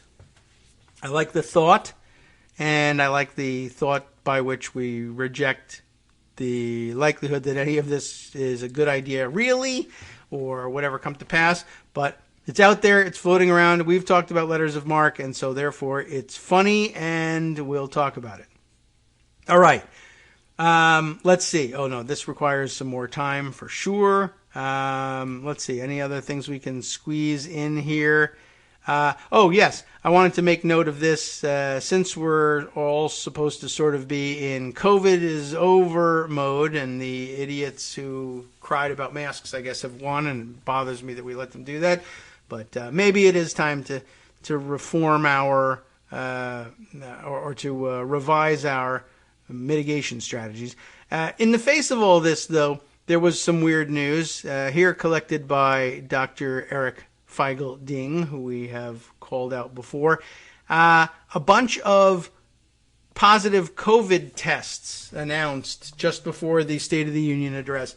Several members of Congress, and though they've been on recess, so I'm guessing that they caught it back in the district, as opposed to, it would be particularly alarming if they brought them back together and then for a couple of days everybody's together and being a little iffy about masking because we're moving towards making it optional, and then everybody catches COVID. But we'll see about the severity of the disease in the next couple of days. But that's what's new here. Those who didn't attend the State of the Union because of positive tests include Democratic Representatives Jamie Raskin and Suzanne DelBene. Senator Alex Padilla also tested positive. Representative Pete Aguilar of California tested positive on Tuesday afternoon, and retiring Representative Ted Deutsch announced his positive test early Tuesday evening.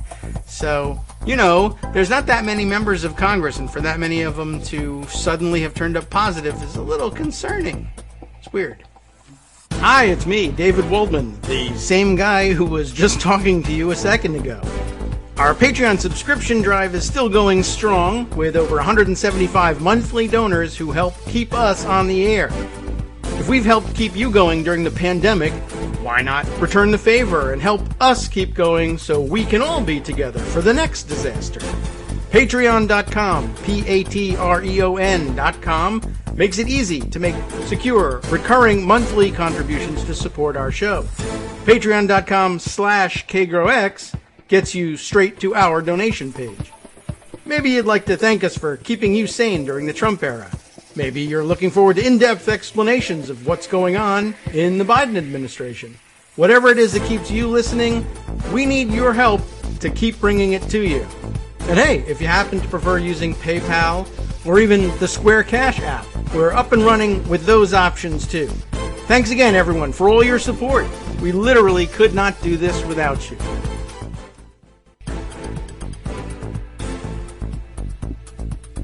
All right, welcome back now to the Kagro in the Morning Show here on Networks Radio.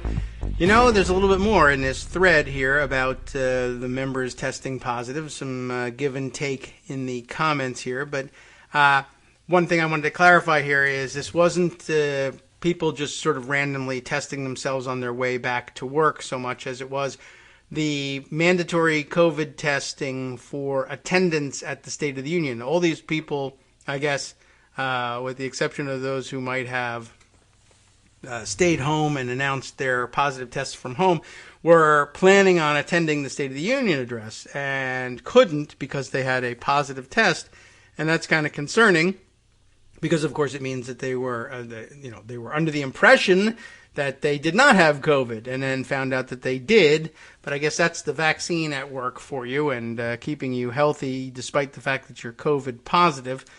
But just a reminder that as we're removing masks, you only have any hope of being protected from serious illness if you are vaccinated. So, I don't know. We haven't played this in a while. Oh my God, get the vaccine already, you f***s.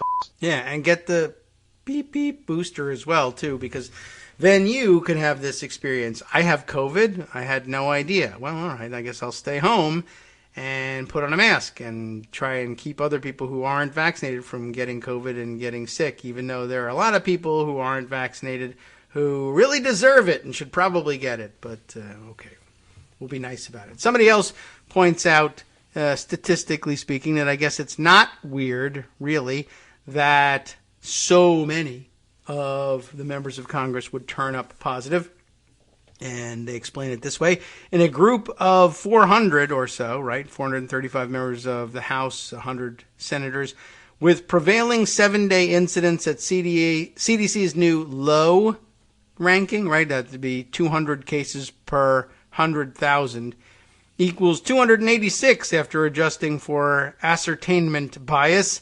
One would expect that the probability of at least one and at most four would be around 68%. Well, it wasn't at most four. There was a couple extra. But okay, so basically it's not all that unusual or it's to be expected.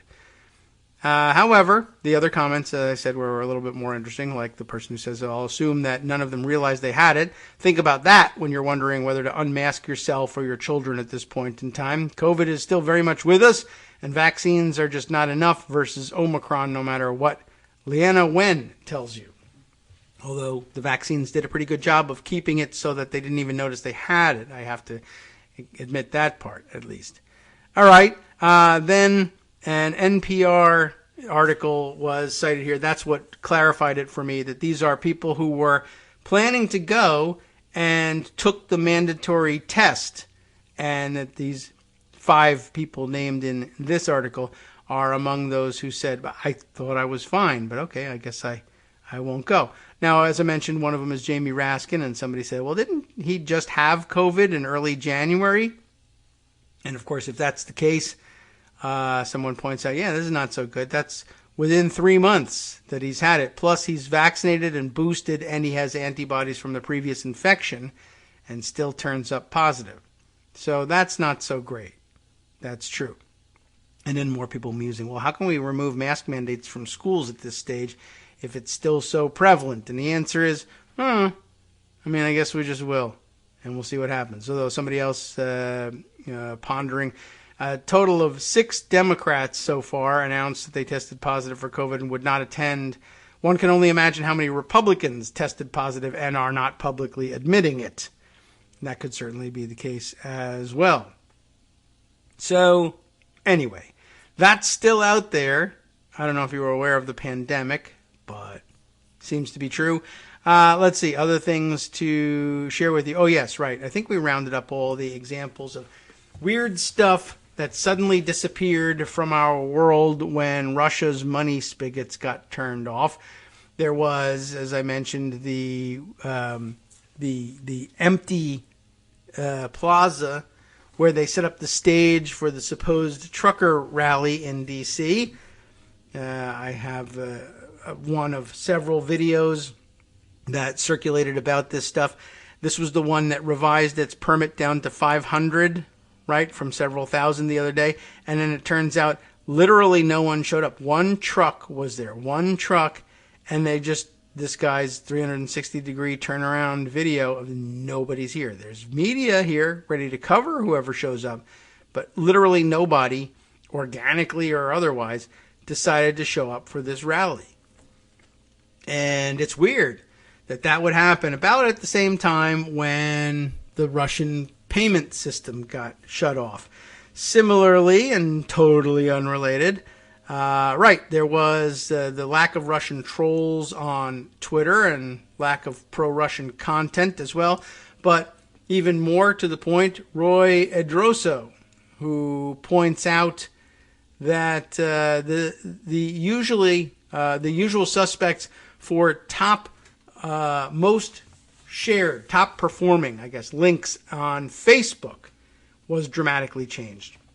You may all know that for the past couple of, months, years, however long it's been, typically when you look at the most shared or top performing posts on Facebook all day long, every day, it's all 10 slots occupied by Fox News and Ben Shapiro and what's his name? Dan Bongino and a couple others, and similarly situated, usually occupy all slots of the top 10, if not 9 to 10 of the top. And it's an astonishing thing. And Ben Shapiro will have 5 of the 10 top performing things. And then all of a sudden the money got shut off, and Roy notes that Facebook's top 10 Twitter account tweets out that the top performing link posts by U.S. Facebook pages in the last 24 hours, at least yesterday's, were from, number 1, Occupy Democrats.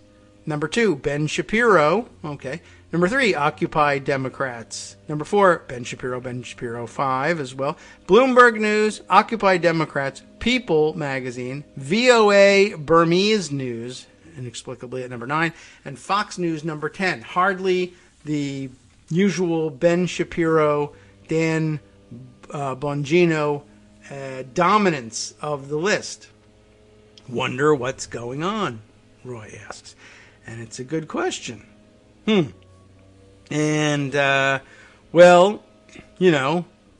that's, draw your own conclusions from that. Also, in the maybe category, Nick Mark, MD, tweeting that it seems like most of the COVID misinformation might also be being driven by Russian bots. When those bots get distracted by Russia's Ukraine invasion All the interest in myocarditis and ivermectin vanishes overnight. The source being Google Trends here, although that's a little more tenuous of a connection. I mean, unless they're tracking, whatever tweets Google might be picking up as well. But how interesting. I mean, if you look at the charts, they really do fall off a cliff. Interest in ivermectin and myocarditis for whatever reason. That when the Russian money goes away, people aren't talking about it. So that's kind of interesting. I didn't expect to see all of that happening so obviously all at once, but I'm pleased that they've made the case here. Along those lines, something from The Guardian here. Australian online anti-vaccine groups have suddenly changed their focus for some reason and have switched to Putin praise and Ukraine conspiracies, of all things. Either that means that the money is still flowing to Australia, which is a possibility, or the money was already there and they're using up the reserves, or there are possibly just true believers who expect that they'll get paid or are getting IOUs perhaps from troll farms. Or I was thinking one possibility, we'll read the article to see what's happening here. But one possibility is you could say, well, we're contracted to do anti-vaccine stuff, but we're not getting paid. But we want to get paid later on. If we just stop, they'll just think we're too mercenary and they won't come back to us, perhaps. Or maybe they'll respect that. Or what we could do is park on our page. We could just park some pro-Putin, pro-invasion stuff and still be on their good side, but not do any work. So let's see what's up. Australian online anti-vaccine groups switched to Putin praise and Ukraine conspiracies. Subheader reads, separately, the United Australia Party faces questions about a second candidate defending the Russian president. Josh Butler and Sarah Martin are the reporters on this piece. Australian anti-vaxxer groups are awash with conspiracy theories praising Russia's invasion of Ukraine, they're tankies, as an attack on the deep state, with some followers of the COVID skeptic movement expressing admiration for Vladimir Putin. Separately, maybe, just days after the United Australia Party disendorsed a candidate in Melbourne for his pro-Putin views, the party is now facing questions about another candidate apparently defending the Russian president. Sean Ambrose, a UAP Senate candidate for New South Wales, appeared to defend Putin in a tweet on Saturday in response to another post critical of the Russian leader being a member of the World Economic Forum. The global organization has been a key focus of online conspiracy theories, particularly those about a supposed Great Reset plot against humanity entirely. Wow. I don't know if I'm totally familiar with that one. Let's see what's up. I was initially of the same opinion, but let us not forget that he, Putin, expelled the Rothschild banking families from Russia and is now shutting down the child sex and human trafficking, yeah, sure, and the U.S. biological weapons facilities in, he says, the Ukraine, Ambrose tweeted. Well, that's a red flag. Even for Marjorie Trader Green, who will now say, I didn't know the Rothschilds were Jewish. That's terrible. I can't believe it. The Poynter Institute has debunked widespread claims on social media regarding U.S. biological weapons facilities, yes, that's the word I was looking for, operating in Ukraine. The cover image on Ambrose's Twitter profile carries the slogans, no mandatory vaccinations and no vaccine passports. He tweeted on Sunday that the Ukrainian President, Volodymyr Zelensky, quote, is a stooge for Klaus Schwab, the founder and executive chairman of the World Economic Forum. Okay. He also wrote, media telling lies again, when retweeting a post stating that an Australian news story on the invasion had used a fake photograph of an injured Ukrainian. But the woman, Olena Kurylo, was interviewed by the Daily Mail about the attack on her home, and an image of her was widely published. Last week, the UAP disendorsed its McNamara, I guess, I don't know how they pronounce McNamara there. McNamara, possibly, but McNamara candidate Jefferson Earl for his pro-Putin views, with the party leader Craig Kelly saying, it is very important, in Australia, and of course, it's very important. I don't know how we change the pronunciation of that correctly. That the entire world is united in condemning Putin's conduct to the Ukraine. I can't get in Australian mode for you just now, for whatever reason. I've lost the ability. COVID has taken it from me. Kelly and Ambrose were contacted for comment, and I guess they didn't respond. The UAP didn't respond to the Guardian Australia's request for comment. What else have we got here? There's a bit more to this. Separately and speaking generally, academics researching conspiracy movements say the harnessing of the Russian cause by some anti-vaxxer groups is a sign these groups may continue to be active after the COVID pandemic has passed, warning that the malleable belief system of the anti-lockdown crowds may attach to other anti-government causes in the future. Or it's just being paid for by Russia from the start, I would say. There's an authoritarian undertone to the organizing logic, vocabulary, and actions of these protest movements, said a senior research fellow at Deakin University, Dr. Josh Roos. That won't go away just because conditions might change.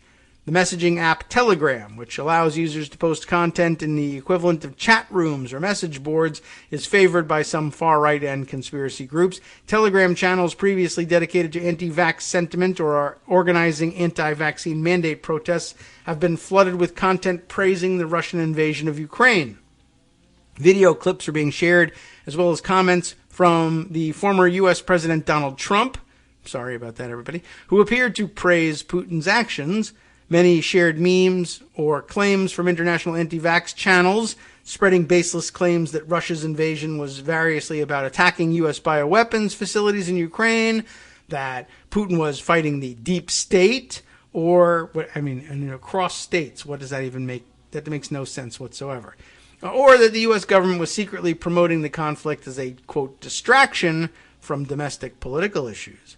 Is Putin really taking on the deep state to drain the swamp? Asked one Australian anti-lockdown voice on his channel with 67,000 subscribers. Whatever. The swamp's America. Allegedly, why Putin would be doing it by invading Ukraine, I have no idea. Why Australians would care, I have no idea. But there it is. Roos, who studies violent extremism and populist leaders, claimed some protesters viewed the issue through the same lens as Trump, due to their correlating belief system, a mistrust of authority, disdain for institutions, and criticism of mainstream media. What struck me is the pivot of message boards into that emphasis on Ukraine, which broadly coincides with Trump calling Putin a genius, Roos told Guardian Australia. Also, the agenda that Trump has been laying out in painting the foreign policy community, the career bureaucrats and diplomats, as part of a deep state plot. They're taking their lead directly from Trump and his supporters in the U.S. It's not at the level of conspiracy necessarily, because this is what mainstream politicians and news figures are talking about. Ooh, look at that, a loophole. I'm not a conspiracy theorist. I'm just echoing mainstream politics. That's the problem with mainstream politics these days.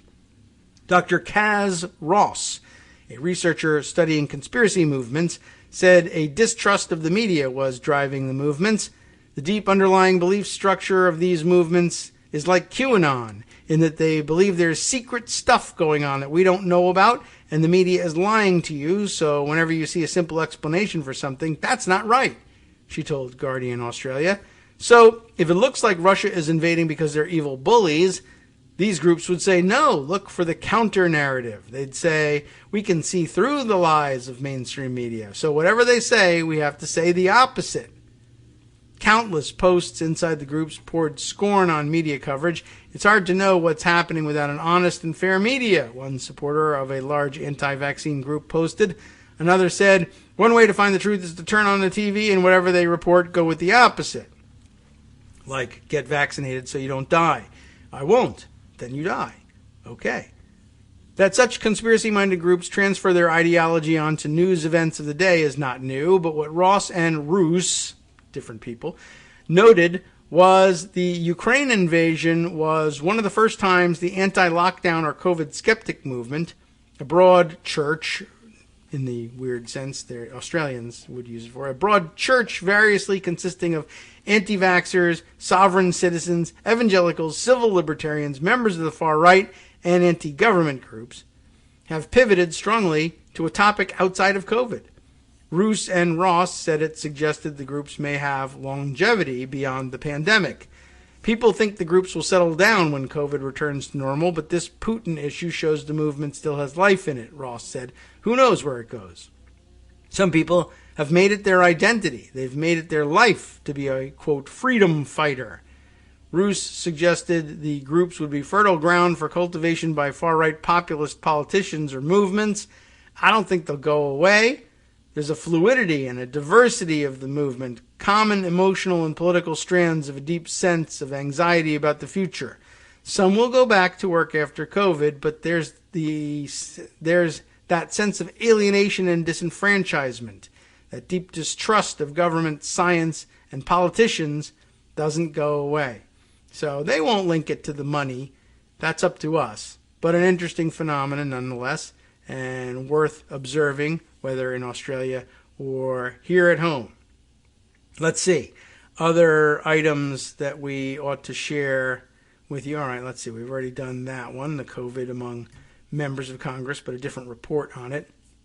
Let me bring you this, since we're still on the Ukraine issue. Might as well read through this piece from Greg Sargent at the Plumb Line. Good reminder of, we talked about the fact that a lot of Americans have somehow forgotten or just never really understood exactly what was going on in the first impeachment against Donald Trump and never really grasped the Ukraine issue as a whole. It didn't make sense to them, let alone understand that the infamous conversation in which Kevin McCarthy says he thinks Putin is paying Trump was really a conversation about Ukraine and basically a direct prediction of what's going on right now, and all of the Republicans agreed to ignore it, as well as ignore the fact that their future Republican House leader believed that Putin pays Trump, and now he disavows the whole thing. But here's more. 5 vile things Trump did to Zelensky and Ukraine that you forgot about. Now that everybody's rallying to Ukraine's side, and even Republicans are dropping their former stance on Russia and Ukraine both and adopting a pro-Ukraine stance, don't forget what Trump forced the entire Republican Party to do. With the Russian invasion of Ukraine getting more horrific, Donald Trump and his allies are frantically erasing the truth about Trump's relations with Ukraine. Trump absurdly claims that as president, he stood strong behind Ukraine and NATO, while his spinners comically downplay his corrupt and deeply malevolent betrayal of our ally. I mean, if you have any memory whatsoever, and if you're listening to this show, you probably do, you know how absurd it is, but it needs to be laid out. The obvious rejoinder to this spin is that Trump got impeached for withholding military aid to strong-arm Ukrainian President Volodymyr Zelensky into manufacturing propaganda to help Trump's re-election. This came even as Zelensky pleaded for help against Russian aggression, which the world is now witnessing unfold in all its horror. So yes, that's the basic point here. But the focus only on that episode risks oversimplifying the story. It casts this recent history as being mainly about Trump's personal corruption, i.e., his efforts to use foreign policy to smear his campaign opponent. A broader focus shows that this saga was and is really about the United States' foreign policy posture. In episode after episode, Trump aligned our interests with those of Russian President Vladimir Putin and against those of Ukraine, NATO, and the West, right? Political union with the Russians, basically. Trump acted against U.S. interests with the consequence of aiding Russian interests. Alexander Vindman, you know who he is, former lieutenant colonel who testified dramatically against Trump, told Greg Sargent. Vindman said the United States should have spent Trump's term hardening Ukraine to prevent Russia from thinking this is a viable course of action. All this is particularly pressing, given that Trump is likely to run for president again. I am not so sure about the likelihood of it. I can't believe his health holds up, but whatever. All this is particularly pressing, given that Trump is likely to run again. The simplest way to illustrate this is by recalling 5 other things that Trump did with regard to Zelensky and Ukraine. and I'm interested in watching. I guess we're abandoning the convention of spelling his name with two Y's at the end. Just too annoying for Americans, I guess. Even though we've gotten the idea of calling it Kiev.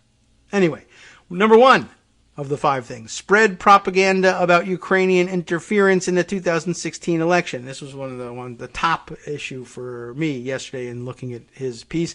As early as 2017, Trump began voicing the conspiracy theory, among many that he voiced, that Ukraine and not Russia had interfered in the 2016 presidential election. This was one of the things that Trump pressured Zelensky to, quote, investigate while withholding the military aid. You remember all of this. Of course, everybody was on to the idea that the Russians had helped Trump win. And his theory was, no, it was Ukraine interfering in the election. And they were in it to try to help Hillary Clinton. They're the real bad guys in all of this. Because why? Not because he believed that it was true necessarily, but because it helped justify his blackmail of the Ukrainians. Otherwise, it was just straight up blackmail. So he needed an excuse. Well, the reason I'm doing this to them is because they are sitting on the evidence that shows that they were really the ones who interfered in the election. And they did it on behalf of Hillary Clinton, not me. It wasn't that he was trying to prove that they were the ones who interfered for him. It was not only did nobody interfere for me, certainly not the Russians, but the people who were interfering are the ones I'm extorting right now. That's why it's good for me to extort them. But it's complete nonsense, as Greg goes on to say, and crucially, it echoed Russian propaganda that had a geopolitical purpose. Putin himself reportedly put this idea in Trump's head. And Fiona Hill, then a top national security official, testified that this propaganda helped Russia by deflecting attention from Russia's own interference in 2016 and dividing the United States from an ally. And don't forget, at the time, some Republican lawmakers lent support to Trump's lie about Ukraine, thus advancing Russian interests, as Hill put it, and linking back to New York Times reporting about just who those Republican lawmakers were. So we can check that out as well. The second of the 5 terrible things, let's try to run through the rest of them. He ousted the well-regarded U.S. ambassador to Ukraine. You remember that. Trump pushed out Marie Yovanovitch in 2019 after his lawyer, Rudy Giuliani, mounted a smear campaign against her. Yovanovitch was perceived as disloyal to Trump. And here again, the move apparently advanced Russia's geopolitical interests at Ukraine's expense. As the House impeachment report details, it hampered the United States' ability to develop relationships with Ukraine amid a period of transition. Zelensky was then a new president, and amid efforts to fend off Russian aggression. They already occupied Crimea. 3. He froze military assistance to Ukraine. Well before extorting Zelensky, Trump alarmed officials by freezing military aid to Ukraine that Congress had appropriated, but without meaningful policy justification. Crucially, officials subsequently testified that granting this aid was important in dissuading Russian aggression, which would be in European and U.S. interests, and exactly why he blocked it, of course, to pay off Putin. Number 4 is that he withheld a White House meeting from Zelensky. Remember that as part of the extortion? In 2019, Trump communicated in various ways to Zelensky that a much sought-after White House meeting would be conditioned on doing his corrupt dirt digging on Joe Biden. Numerous high-level officials later testified that this meeting was critical to Zelensky. It would grant him prestige and send an international message that the United States was siding with Ukraine against Russian aggression. And 5th, he turned Ukraine policy over to Giuliani, who's an idiot. This was one of the most shocking subplots. Trump repeatedly instructed Zelensky to contact Giuliani to discuss what Zelensky would be required to do to please Trump. Giuliani's circumvention of national security protocols deeply alarmed officials. That effectively handed potential influence over the future of U.S.-Ukraine relations to Trump's personal lawyer, to the ringleader of the scheme to pressure Ukraine into helping Trump further corrupt our own elections. All this has important forward-looking implications now that Trump may run for president again. As president in 2025, he'd be stewarding relations with Russia, Ukraine, and NATO. But after this war has unfolded, right now we're seeing extraordinary unity among the United States and its allies as it imposes harsh sanctions on Russia and otherwise tries to dissuade Putin's invasion. Trump would almost surely rupture that. The United States was announced at the State of the Union, I guess, last night or around the same time. I don't know. Biden actually discussed it. But we, too, will be joining in banning Russian overflights of American airspace. Anyway, with Trump as president in 2025, we're quite likely looking at a world in which Russia may have achieved its objectives and folded Ukraine back into its sphere of influence, Vindman said. Even if Russia falls short, Trump would be president at a time when a belligerent, aggressive Russia wants to rebuild the Soviet Union and potentially get back the Baltics. This could be made worse. Given Trump's established preferences to continue to weaken NATO and serve Russia, the result could be enormous instability. So Trump's track record on Ukraine is about far more than his own personal corruption. It also raises questions about what would happen if Trump is president again in the aftermath of Russia's conquest. Questions that, to put it mildly, are deeply unsettling indeed. So yes, keep that in mind. And it's all related, but expand it out from just personal corruption. I want you to do me a favor, though. There was an awful lot of people whose lives are on the line. And remember, all those courageous Ukrainian soldiers that we see pictures of, Trump would have traded their lives in an instant in order to cling to power, and he'll try to do it again. From networksradio.com. You have been listening to Kagro in the Morning with David Waldman. Well, Justice Putnam is up next with the West Coast Cookbook and Speakeasy, and you can guess what some of those stories are going to be. But there's more, of course. Let's see, he'll be focusing on the Texas investigations of transgender families, plus also Utah lawmakers passed new media restrictions for their House floor. Stay tuned for that and more next.